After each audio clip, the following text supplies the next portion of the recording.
सत्य समाचार न्यूजला लाईक करा, सबस्क्राईब करा आणि बेल आयकॉन दाबून ऑल सिलेक्ट करा। नमस्कार, आपण बघत आहात सत्य समाचार मराठी न्यूजमध्ये आपले स्वागत आहे। मी असलम नगरे। चला बघूया आजच्या अंबड एमआयडीसीतील शांतीनगर येथे अतिक्रमण हटाव मोहीम। पोलीस व महापालिकेचा मोठा फौजफाटा तैनात। महापालिकेने आमची फसवणूक केली, आता आम्ही कुठे राहायचे? नागरिकांचा प्रशासनाला संतप्त सवाल।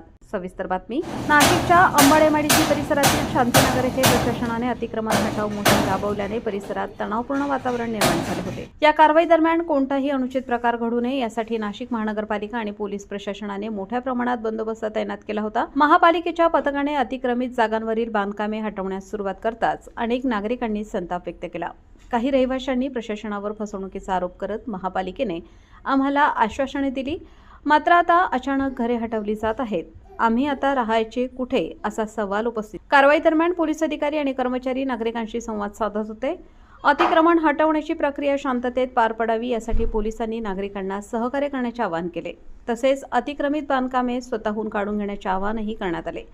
दरम्यान काही नागरिकांनी प्रशासनाच्या सूचनेनुसार अतिक्रमण स्वतःहून हटवून कारवाईत सहकार्य केले, त्यामुळे काही ठिकाणी कारवाई सुरळीत पार पडली। मात्र अनेक कुटुंबांपुढे निवाऱ्याचा प्रश्न निर्माण झाल्याने नागरिकांमध्ये नाराजीचे वातावरण पाहायला मिळाले। अतिक्रमण हटाव मोहिमेमुळे शांतीनगर परिसरात दिवसभर हालचाली वाढल्या होत्या। प्रशासनाने ही कारवाई नियमानुसार करण्यात आल्याचे सांगितले असून नागरिकांनी कायदा व सुव्यवस्था राखत सहकार्य करावे असे आवाहन करण्यात आले आहे। दुसरीकडे प्रभावित नागरिकांनी पुनर्वसन आणि पर्यायी निवासाची व्यवस्था करण्याची मागणी प्रशासनाकडे केली आहे।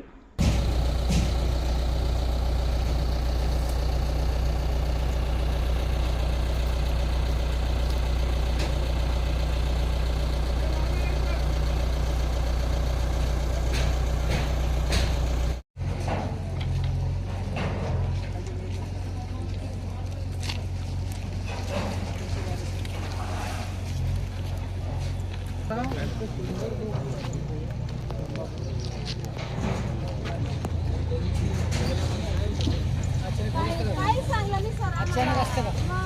किती दिवस झाले चाललंय? कोणाकोणाला पोहोचलं?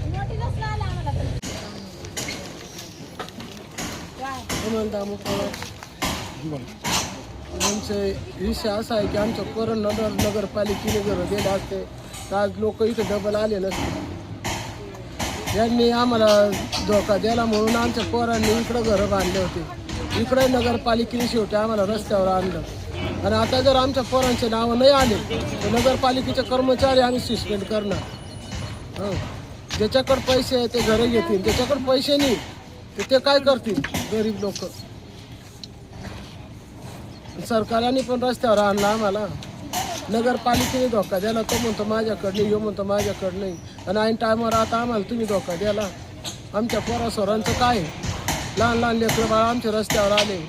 आता पाणी पावसाचे दिवस आले, तुमचे लेकरं जर असे रस्त्यावर आले असते तुमचा जीव काय म्हणला असता?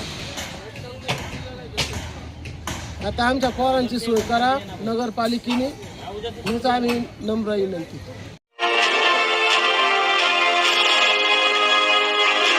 सत्य समाचार न्यूजला लाईक करा, सबस्क्राईब करा आणि बेल आयकॉन दाबून ऑल सिलेक्ट करा।